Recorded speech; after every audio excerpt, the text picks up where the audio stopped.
episode of the Renaissance Room podcast. And, starting off this podcast episode, I kind of just wanted to talk about body image.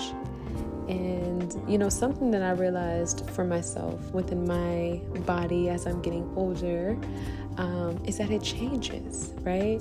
There's something about this peak, at least for me, and I know a lot of times it's genetic. I know from my mother, she told me that her peak was around like 25 within her body, and it's kind of like when your hips start to spread and, like you kind of just start to, you know what I mean? Like your body just kind of develops and like you're kind of like fully a woman.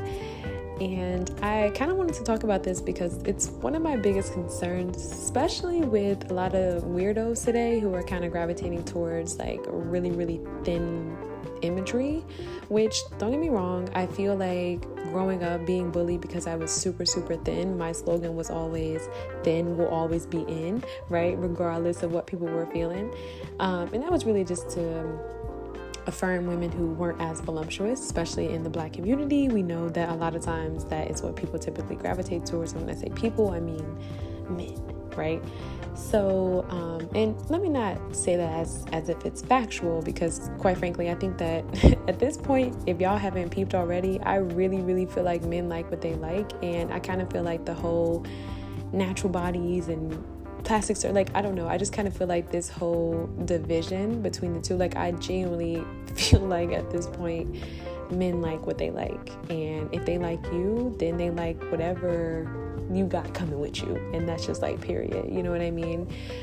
So honestly, I think that was actually really good, and if we could kind of like pause there for a moment, I think that's really important to kind of dispel that myth, because I think that there are so many women who are doing things for men, right? And we've all been in this space, okay? I may post my little story on Patreon. I may share my little testimony if y'all want to be nosy. I just kind of want to talk about the crazy. It wasn't anything like OD, but I've been there, right? And so it's just one of those things where it's like, once you start to love yourself, though, you make your mistakes. And that's why I always encourage people. I had a TikTok video where I talked about that, like, just my message for young women, and it's just to make the mistakes early on, so you can grow from them. And it's not really to say like just blatantly put yourself in situations, but it's more so like give yourself grace to grow. Like I think there were times where I may have knew that this wasn't the right space for me, but I stayed or whatever, you know what I mean? Like, and I can't really look back and say that I can't look back at any of my experiences at this point, and it could be self-love, but I can't look back and say that like I should have did better, because I think that everything that I've been through in my life up until this point has led me here, and I don't think I would be the woman that I am today if had I not gone through the things that I've been through. So I don't really look back at anything in my life with like an immense sense of regret or embarrassment, and I think that's why I'm so comfortable talking about certain things, because I've overcome. I mean, like I'm winning, you know what I mean? Like I'm winning, and one thing I know about myself, I'm gonna always come out on top. I have God by my side. Like, greater is he that is in you than in he. Greater is he that is in you than he that is in the world. And it's like, what can man do to you? What can man do to me? You know what I mean? Like, it's just one of those things where it's like, I just kind of feel like it's been a track record of triumph, triumph from everything that I've ever been through, anything that people have, pushed in my way. I was listening to Many Men by the other day, and I really, really resonated with this lyric, when 50 said, I'm the diamond in the dirt that ain't been found. That's how I feel. Like, seriously, that's how I feel. So it's like, I feel like pressure really makes diamonds, and like everything that, all the dirt people threw on me, it was just like refining me. It was like it nourished me, like I was a seed, and like now I'm sprouting. So I don't know. That's just how I feel about it. I feel like God will use everything for your good, and I don't really look back with no regret. You know what I mean? I really don't. Like, God is faithful. So anyway, moving forward, I want to talk about body image. Yes, I want to talk about body image. I think it's one of those things where I sat in the mirror with myself, and I think listen, I don't care what nobody say. I think every girl does this, where we sit in the mirror and it's like we suck our stomachs in. It's just a natural thing to do. And it's crazy. And I think for me, maybe because I was thin, growing up, I've always been very thin. And so I think it could be me kind of like, my own personal thing. But I'm reminded of how young I was, how thin I was, how flat my tummy was when I was younger. And now that I'm getting older, girl, we grown now, like, it's a little different. And I just kind of sat and I looked at myself as I was doing it. I'm like, nah, like I just started to love on me, right? And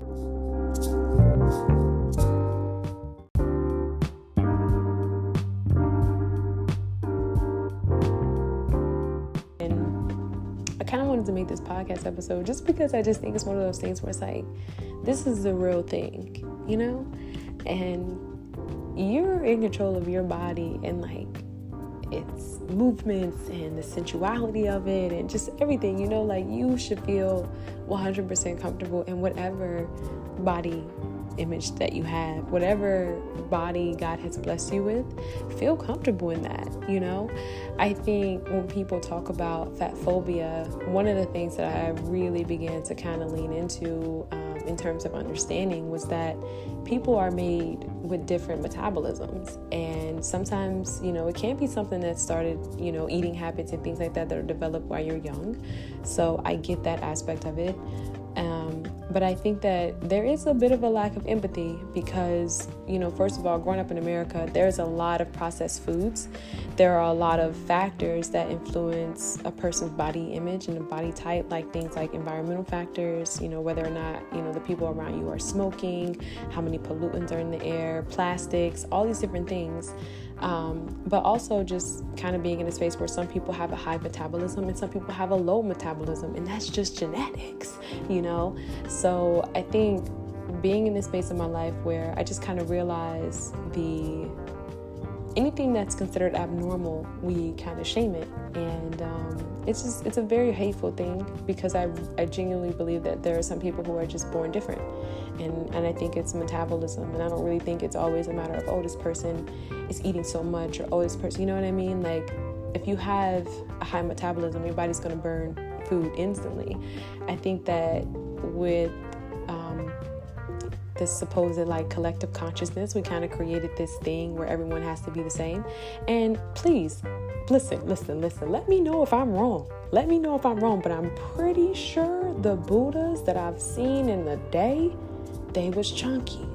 They was like some really, really chunky dudes. And it could have been like Chinese, like warriors type vibe, but I'm pretty sure there was imagery that I have vivid imagery of Buddhists and people who were, in foreign spaces, right? Whether it be Chinese culture, whatever, right? And the reason why I'm saying whatever is because I don't really know the origin of these images that I've seen, these statues that I've seen, this artwork that I've seen, where there's this very chunky Buddhist looking man, right? And so I don't really think that it's one of those things where a lot of people want to say they're like, people shouldn't be this and people shouldn't be that. I think for me, one of the reasons why I'm speaking out about this is because it just kind of touched my heart, because I just think it's such a mean thing to kind of shame people because of their body, Like, I think that's probably one of the most hateful things. And like, it's a really, really mean thing, And I think kind of just like stepping into that space, like I just feel very empathetic and sympathetic for people who are just born different, and it's genetics and it's factors that they can't control, and whatever people may say, it's eating habits, but it could be something that developed when they were children, could be parents' eating habits passed on to them, could be generational, and outside of that, I mean, it's age.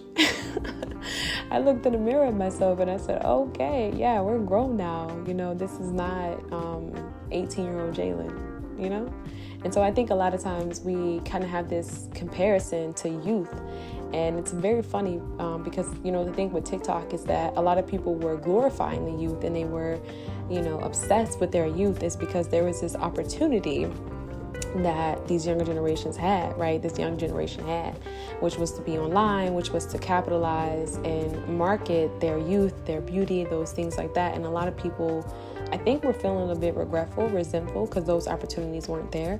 I talked about this in an earlier podcast episode where I said we have to be mindful of that because we have to realize the time in which we're in today.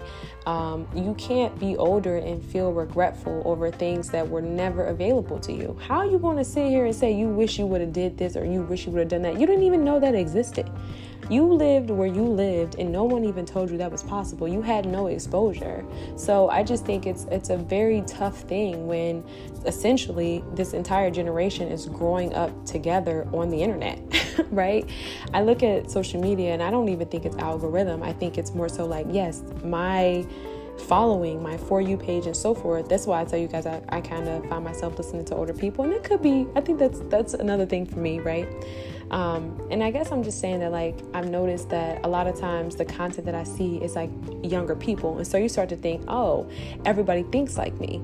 Everyone feels this way. But it's like, no, everyone that you're following is in the same age range, same age category. So y'all are growing up together. Y'all are figuring it out together. You guys are having the same struggles, right? Like, and I don't think people realize that. People don't look at social media like that. Like, we have to realize that when we see TikTokers and when we see content creators who are of a certain age, you have to realize that this is their generation. This is their era, right? So it's like we're essentially watching them kind of like grow up, right? And we look back at our era when we were in that young, stage. We were also doing different things, right? Different things were also normalized on the internet, whatever medium that was for you. For me, it was MySpace. We had Picnic, where we would sit and edit pictures. Back in the day, we was really some graphic designers, and quite frankly, we were really talented. But I think that there was a beauty in it not being marketable. I think there was a more creative and creative expression, authentic expression, and a sense of freedom, because we weren't really in this space where we were pressured to be perfect. We would literally come home from a long day, being at the park all day, drinking our 99-cent Arizonas, and we would just come in the bathroom and like take a picture and then like edit it, and you know what I mean, with our flip phones. And it wasn't this need to kind of perfect it, right? We weren't looking at Instagram models, and we weren't, like we were kind of censored in that sense, where we were sheltered. And I think a lot of people, if anything, don't look back and be so nostalgic that you miss out on the beauty in what was yours. I look back at people who were growing up in the 70s and the 80s and the 90s. I'm like, yo, you had the dream. You had the pagers. You had okay, I gotta pull up on you. I gotta meet this person here at 7. You had that integrity. There was this kind of like mystique. There was this authenticity. You didn't have all this illusion of like options. You weren't so indecisive. You were pretty secure within yourself. Like, I think a lot of older people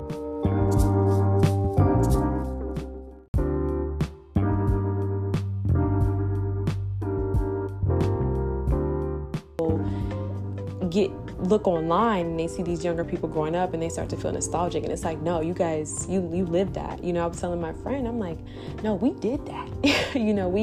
We come from an era of like skating and movies. I mean, I remember I had went to a restaurant that was near a movie theater that I used to go to when I was younger, and I was just like, wow, like just filled with an immense amount of gratitude, because I remember we would all go to the movies. It would be like a Friday night. We would try to figure out who's picking up whose mom's driving, whose big brothers picked, you know what I mean? Like, who's taking us to the movies? And, I remember it would be one of those things where it was like the movies was like a sold out thing. Like, the movies was like flooded. Like, it would be so many people in the movie theater. It was crazy, and that was the thing, right? And I think about when B-Dubs was like super, super popping. It was like, if you can go to B-Dubs, you save your money, go to B-Dubs, throughout the week with your friends, like a few friends who drive, who got their cars. Like, that was super, super exciting. Weekends with your cousins. I mean, I don't mean to like ramble at this point, but my point is everyone who is older needs to look at their generation and the things that were beautiful about their generations. I mean, let's just even start with the privacy, for example, right? Like, you didn't have to market your life. You didn't have to market your lifestyle. It was simplistic. So I think that there's a lot of nostalgia that kind of goes around that. And I think sometimes that can be kind of channeled with body image, and I don't know. I just think as you grow older, life changes. Do I think that diet matters? Yes. I was looking at myself when I was a vegan. I didn't really feel like I looked too well. I was very thin, and I felt very weak. I don't think that I felt weak in terms of, like I wasn't lethargic. I wasn't deprived of nutrients, or at least I didn't know that I was consciously, right? When I look at those pictures of myself, I wouldn't say that I was at my best. I look at myself today and I'm like, yeah, she's much happier, she's much better. And so I think it's about knowing your body, and I think it's about feeding your body whatever it needs, and tailoring your body into such a way. I'm not really an advocate for self-hate, and I'm not an advocate for personal condemnation. I think if you feel like there's God's Spirit is like ushering you, like the Holy Spirit's ushering you to do something different, and to change something, then you got to change it, and you'll be very grateful that you did. But I just think that this entire unction of like, I don't know, this kind of like pressure to be perfect, or to get it all right now, to make all these changes right now, and to do all these things right now. It's just like, I don't know, do I think you should work out? Absolutely. I think you should have some type of practice and so forth. And like, I think you should take care of your body. I tell you guys all the time, I think the key to the perfect weight, the perfect whatever for you, your best body, your best whatever, is self-love. I think it's going to come through loving yourself. I don't think it's going to come from, just beating yourself over the head. And I don't know. I just think it's okay to get old. Like not like old in the sense of like you grow stale, you just completely wipe out. No, but I more so mean like it's okay to grow up, right? It's okay to grow up. It's okay to stop valuing the things that are fleeting, right? It's okay to grow up in the sense of, let me prioritize my life in a way that is fitting for now, right? Let me consider the next 5 years of my life. Let me be thankful for this age and stage that I am in my life. You know what I mean? I think that that's really what I'm advocating for, and that's really what this whole podcast is about. And I think that sometimes, because of the pressure to have a certain body image, and because of the fascination and obsession with youth culture, which we know a lot of times this is kind of rooted in a little bit of pedophilia, right? Like a lot of these big corporations are owned by men, and they have weird things going on, right? We've seen it with the docuseries with Victoria's Secret, right? Like there is a lot of intentionality that's rooted in this obsession with petiteness, and it's not good. It's not a good thing. So realize that as a woman, your body's going to change as you get older. Environments are going to play a role. Your diet will play a role. How much you move will play a role, right? Like working from home is going to play a role. So we want to be mindful of that for our self-love and for our functionality. But I just think to have the perfect curve, and you know what I mean, I just think it's unrealistic, because you get older as a woman and your body changes. It's like no different when you have a baby.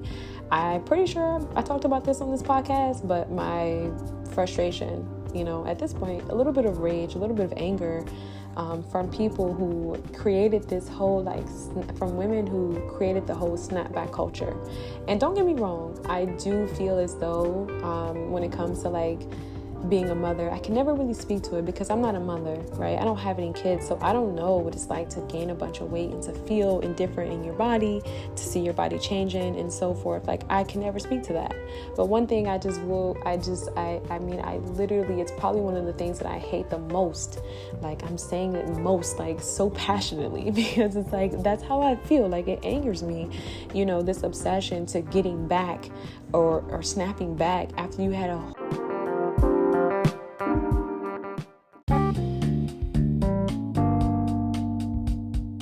whole baby. You just brought a whole life into this world. That's crazy to me. And I think for me, it kind of goes back into that Black liberation podcast where I talked about black men not really liberating black women, I think this kind of ties into that, because I just think that we are so much more than our bodies. Like, value our minds, value our spirits, like value, you know what I mean? Like who we are internally. Like, these things are fleeting. And I just think it's a very sad thing, you know, when men kind of put this pressure, or they kind of have this sort of like dissatisfaction in the women who board their children. Are you crazy? I think one thing I could say for myself, I know a lot of people were leaning away from marriage and all these different things. I'm completely rooted, 100%, love God. I'm always going to be spiritual, 10 toes down in my faith. But me personally, I'm so big on marrying someone that I absolutely love. I'm so big on marrying someone and someone who's like, I'm just like madly in love with this person. This person loves me, and it's a choice. Like, I'm not, no, are you crazy? You want me to be eating? Like, come on, you get older, your appetite changes, things change. Like, are you insane? Are you crazy? You know, like, the pressure to remain this perfect whatever-year-old is just crazy to me. It's crazy to me, because men change as they get older. Yeah, by the time men hit 40, girl, they be tired. Oh yeah. Y'all want to talk about that. Y'all want to talk about how men be tired, girl. By the time men approach like 35, 36, girl, they be tired. Especially if he done had a little fun. He done been around. Okay? Yeah. They be tired. So I just think for myself, it's just one of those things where it's like, I'm not with that. You know, I'm just not with that. Like, me personally, I just, no. Because I don't think that that's what marriage is about. You know, I don't think it's about looks. I don't think it's about physicality. Like, I don't think it's about those things, you know. Like, be attracted to your person. And I just think that, I know a lot of people have kind of minimized the magnitude and the spiritual power of, like, motherhood. But one thing I know for sure, like, that's crazy. It's life altering. It's life giving. You know what I mean? How can you ever? I mean, I just listen. It blows my mind. It blows my mind when men be in that space and, like, they talk about the unattractiveness or whatever. Like, it just blows my mind, because it's just like, you wouldn't be here if it wasn't for that process. Yeah, it's pretty profound. So I don't know. That's my take on body image. That's how I feel about it. And I just think people need to use a little bit more kindness, because it's different. Like, everyone doesn't have that type of metabolism. And that's just real. You know, and I don't know anything about science, but I'm pretty sure that's like, it's a biological, phenotypic, genetic type of thing. It's science, you know, it's so many factors that kind of go into that. It's like anthropologic. Like, it's not, you know what I mean? It's not anything that a person can just pluck off a tree and say, yeah, this is it today. And the extents that we will go to fit into a societal norm is crazy to me. No, you're beautiful as you are. And quite frankly, it just makes me want to love people for their indifferences even more, especially as we're gravitating towards so much similarity today, whether it be similarity in clothing, interior design, right? As an artist, like, I'm looking at that like, oh, cringe. Whether it be speech, right? I mean, there's just a multitude of factors like that. I mean, not a multitude of factors, but there's a multitude of industries and ways in which we're gravitating towards similarity. And so I absolutely embrace and I support indifference, you know. I just think for me, like, to just see a woman who is she's voluptuous, right? And to just see her, like, pretty much like afraid to eat, or, you know, like eating certain things that she doesn't really like for other people, like, that just, ooh, girl, that just breaks my heart. Does that not break your heart? Because that breaks my heart. Like, that's just a very sad thing. That's a sad way to live, and it's all because other people won't accept her. You know what I mean? Like, I've always told you guys, and I just said it in this, I literally just said it, and I'm gonna end with this. Your dream body, your dream diet, whatever, it's on the opposite side. Your goal weight, right? Your goal weight, your dream body or whatever, it's on the other side of self-love. like especially for women, and all of that is internal. It's not coming from going to the gym 7 days a week. It doesn't matter. And, you know, for me personally, I'll just share my love, MO. Be real with yourself. Is that the type of body you want? Because me personally, I don't want to be no bodybuilder. I don't want to be strong. I don't want muscles. Me personally, I don't find that to be attractive on me personally. I don't want that. I don't think that's my type of physique. I don't want to be muscles busting out, veins busting out my neck. I'm OD, strong, hard body. Like, that's not me. That's not me. I know that's what y'all want me to be, but that's not me. I don't find that to be flattering for myself. And I'll end with this. You know, there are so many different mediums for exercise. You know, there are people who take swim lessons. There are people who run. There are people who walk daily or walk in general. There are people who like hiking. There's just so many different things. I mean, canoeing is a real thing. You know, if you really out there busting down on them paddles, honey, you gonna definitely come out with them biceps feeling real sturdy, real sturdy. You know, so it's just like, I don't know. I just think there's a lot of different modes to kind of go about this. You know, and if you feel like, you know, you don't like something on yourself and you feel like you want to change it, then hey, do you. I'm not here to tell you what to do with your body, but we got to be more loving. We got to be more accepting. Because indifference is a real thing. Like, it's a real thing. It's not a matter of this. Yeah, I'm going to end there because, boom, I'm rambling. Peace.